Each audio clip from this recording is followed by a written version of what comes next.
বগুড়া রাজশাহী এই দুটো উইকেটে যখন খেলা হয় আমরা ভালো উইকেট প্রত্যাশা করি এবং স্বাভাবিকভাবে এই উইকেটে খুব বেশি প্রেশার পড়ে না, কারণ খেলা অত বেশি হয় না, যার কারণে প্রেশারটাও কম পড়ে, উইকেট ভালো থাকে।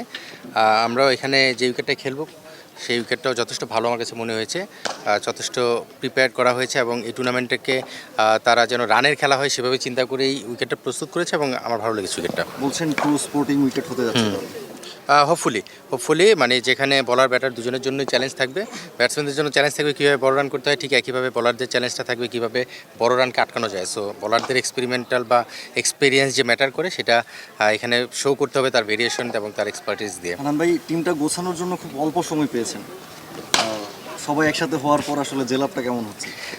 টিমটা গোছানোর যে বিষয়টা, এটা তো আসলে সিলেক্টরদের করা টিম। আমরা জানি যে বিসিএল যে টিমটা হয়েছে এবার 4টা দল, সেই 4টা দল সিলেক্টররা করে তারপরে আমাদের ম্যানেজমেন্টকে দেওয়া হয়েছে দায়িত্ব, এবং ম্যানেজমেন্টও কিন্তু ক্রিকেট বোর্ড থেকে ডিসাইড করা যে কে কোন টিমে কাজ করবে। সো পুরো বিষয়টাই ক্রিকেট বোর্ডের আন্ডারেই ছিল এবং সেখান থেকে আমি লাকি যে ভালো একটা দল পেয়েছি, যেই দলটা নর্থ দল, এবং নর্থে আসলে রিসেন্টলি রাজশাহীর বিপিএল করেছি, সেখানে অনেকগুলো প্লেয়ার ছিল এই নর্থেরই এবং তারা এই টিমেও রয়েছে। সো অল্প সময়ের মধ্যে যে জেলিং করার যে বিষয়টা, যা একটা টিম বন্ডিং তৈরি করার যে বিষয়টা, সেটা খুব সহজ হয়েছে। আমি দল পাওয়ার পরেই বেসিক্যালি একটা গ্রুপ করেছি, সেই গ্রুপের মাধ্যমে আমরা কমিউনিকেশন রেগুলার করছিলাম। আজকে হয়তো মাঠে আমরা সবাইকে একসঙ্গে দেখা যাচ্ছে, তারপর দু একজন প্লেয়ার আজকে ছুটি নিয়েছিল, অ্যাভেলেবেল নাই, বাট কালকে হয়তো ফুল টিমটা আমরা একসঙ্গে মাঠে পাবো। সোহানকে আজকে ব্যাটিং করতে দেখা গেল না? সোহানের একটু শরীরটা খারাপ ছিল, যার কারণে আজকে সোহান করেনি। তামিমের ক্ষেত্রেও তাই, রিশাদ তার পার্সোনাল কারণে একটু ছুটিতে, এবং আপনারা জানেন যে তাইজুল উমরাই গিয়েছিল, তাইজুল কালকে টিমের সঙ্গে জয়েন করবে। সো এই চারজনকে আসলে মাঠে অ্যাক্টিভিটিসে দেখা যায়নি, বাট তারা টিমের সঙ্গেই আছে। Gold's Gym across 30 plus countries with over 700 plus locations worldwide. Train anywhere, belong everywhere.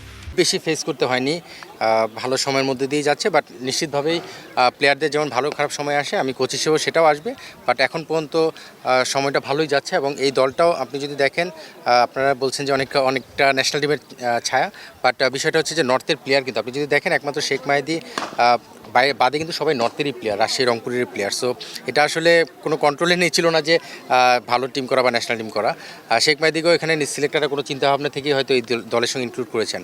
So আমি লাকি যে এমন দলগুলোর সঙ্গে কাজ করছি যেই দলগুলোতে ভালো টিমম্যান পাচ্ছি, প্লেয়াররা আমাকে খুব পজিটিভলি নিচ্ছে। আর ন্যাশনাল সিলেক্টর থাকার কারণে কিন্তু এদের সঙ্গে খুব ক্লোজলি অ্যাটাচমেন্টে ছিলাম, আর তার আগেও এজ গ্রুপের বেশ কিছু প্লেয়ার ছিল। সো সব কিছু মিলে জার্নিটা আসলে আমার একা তো আর হয় না, জার্নিটাতে আমার সাপোর্টিং স্টাফ যারা থাকে তাদের পাশাপাশি প্লেয়াররা কীভাবে অ্যাকসেপ্ট করে সে তার উপর ডিপেন্ড করে। আলহামদুলিল্লাহ খুব ভালো যাচ্ছে এখন পর্যন্ত। হানান ভাই, আরেকটা প্রশ্ন করতে চাই। বিপিএল এ শান্তকে আসলে ক্যাপ্টেন হিসেবে পেয়েছিলেন, বিসিএল ও শান্তকে ক্যাপ্টেন হিসেবে পেলেন। সো আসলে তার সাথে বোঝাপড়াটা আপনার একদম সহজ হয়ে যায় কিনা? আরেকটা ব্যাপার, লিটন দাসের কথা যদি বলি, সর্বশেষ 8 ওয়ানডেতে সে মাত্র 13 রান করেছে, সর্বোচ্চ 6 রান। সো জাতীয় দল থেকে কিন্তু বাদও পড়েছে ওয়ানডেতে। সো কী মনে হয় এই বিসিএল ওয়ানডেটা তার জন্য নিজেকে প্রমাণ করার মঞ্চ কিনা? সামনে যেহেতু ঘরের মাঠে পাকিস্তানের বিপক্ষে 3 ম্যাচের একটা ওয়ানডে সিরিজ আছে। প্রথম হচ্ছে শান্তর সঙ্গে ক্যাপ্টেন্সির যে বিষয়টা, এটা কিন্তু আপনার শান্ত যখন বাংলাদেশ টিমের 3 ফরম্যাটের ক্যাপ্টেন, তখন আমি ন্যাশনাল সিলেক্টর, তার সঙ্গে অনেকগুলো মিটিং অ্যাটেন্ড করেছি।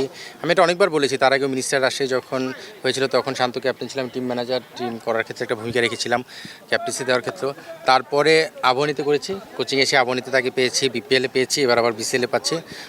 শান্তর সঙ্গে আমার আন্ডারস্ট্যান্ডিংটা খুব ভালো হয় এবং দুজনের সঙ্গে যেটা হয়, লজিক দিয়ে আমাদের বিষয়গুলো আমরা শেয়ার করে তারপরে টিম কম্বিনেশন বা টিমের বেটারমেন্টের জন্য যেটা দরকার সেটা করার চেষ্টা করি।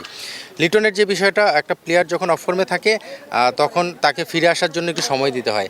তো লিটন কিন্তু এখন রিসেন্টলি হোয়াইট বলে টি20 ফর্মেটটা ভালো শেপে রয়েছে। সো নিশ্চিতভাবেই সেই ফর্মেটটার কনফিডেন্সটা এবং ফর্মটাকে নিশ্চিতভাবে ওয়ানডেতে আনার জন্য সময়টা পাচ্ছে, এবং লিটনকে আপনারা হয়তো ডিফারেন্ট রোলেও দেখতে পারেন। সো সব কিছু মিলে লিটনের এই বিসিএলটা হয়তো বা নতুনভাবে একটা অপরচুনিটি, যেখানে নিজেকে আবার সামনের দিকে নিয়ে আসে। কারণ আমাদের মনে হয় যে এক্সপিরিয়েন্স প্লেয়ারের যেই ব্যাপারটা রয়েছে বাংলাদেশ টিমে, স্পেশালি ওয়ানডে ক্রিকেটে, লিটন সেই জায়গাটা একটা বড় ভূমিকা রাখার অ্যাবিলিটি তার আছে এবং প্রুভেন পারফর্মার। সো যা সময়ের ব্যাপার ছিল, একটা ব্রেকের পরে ওয়ানডেতে আবার ফিরেছে। আমি শিওর যে বিসিএলটা সে সেভাবে নিজেকে প্রমাণ করে হয়তো বা সিলেক্টরদের আবার নতুনভাবে চিন্তাভাবনায় ফেলবেন যে পাকিস্তান সিরিজে তাকে চিন্তা করা যায় কিনা।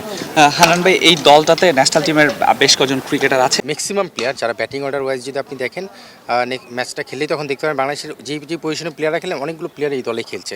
সো নিশ্চিতভাবেই তারা তাদের পাকিস্তান সিরিজের প্রিপারেশনের পাশাপাশি কিন্তু নিজের পারফরমেন্স কনফিডেন্সেরও ব্যাপার রয়েছে, ওয়ানডে অনেকদিন পরেই খেলছে, সেটা পারফর্ম করার চেষ্টা করবে। পাশাপাশি কিছু প্লেয়ার দিকে নজর সবারই থাকে, কিছু প্লেয়ার থাকে যারা আসলে প্রমিজিং, যাদেরকে নিয়ে ফিউচার চিন্তা করা হচ্ছে, তাদের দিকেও নজর থাকবে।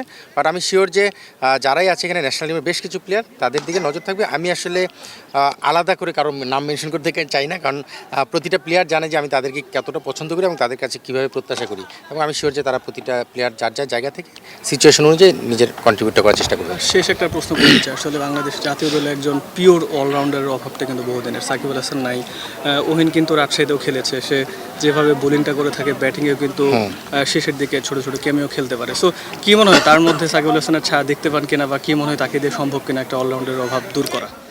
অহিন অবশ্যই ইউজফুল প্লেয়ার। আপনি যদি দেখেন, আমি যেটা বলছিলাম যে আমার লাকিলি কিছু প্লেয়ার আছে যাদেরকে আমি আমার যে ম্যাচ ডিসাইডিং বা টুর্নামেন্ট ডিসাইডিং ম্যাচগুলোতে ভালো পারফর্ম করে আমাকে এখানে নিয়ে এসেছে। অহিন কিন্তু তার মধ্যে একজন, আবনীতে ছিল, বিপিএলেও ছিল, আবার এখানে পেয়েছি। অবশ্যই ভালো একজন অলরাউন্ডার হিসেবে নিজেকে প্রমাণ করার অ্যাবিলিটি তার আছে, বাট সেইভাবে প্রমাণ করেনি এখনও, বা করার অপেক্ষায় আছে।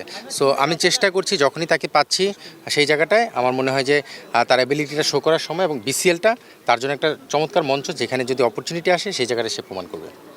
Thank you so much. Thank you.